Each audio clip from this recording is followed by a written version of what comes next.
எல்லா இடத்துலையும் வெயில் அதிகமாக இருக்கிற காரணத்தினால எல்லாரும் நம்ம டூர் வருவோம். ஊட்டிக்கு மட்டும் தயவு செஞ்சு வந்துடாதீங்க. 3 நாளாக ஊட்டியில் தான் ஸ்டே பண்ணியிருக்கேன்.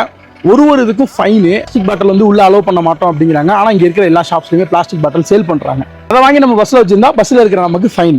என்ன அப்படின்னு பார்த்தா முன்னாடிலாம் நம்ம வருவோம், எந்த டைமுக்கு வேணாலும் கிளம்புவோம்.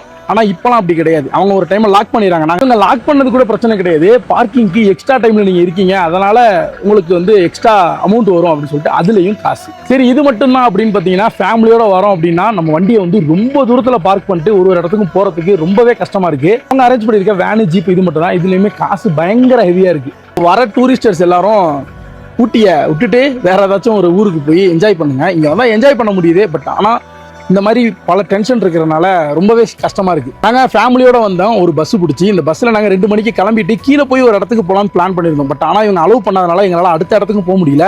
கிட்டத்தட்ட ஒரு 3 மணி நேரமாக நாங்கள் பஸ்லேயே வெயிட் பண்ணி உட்காந்துருக்கோம்.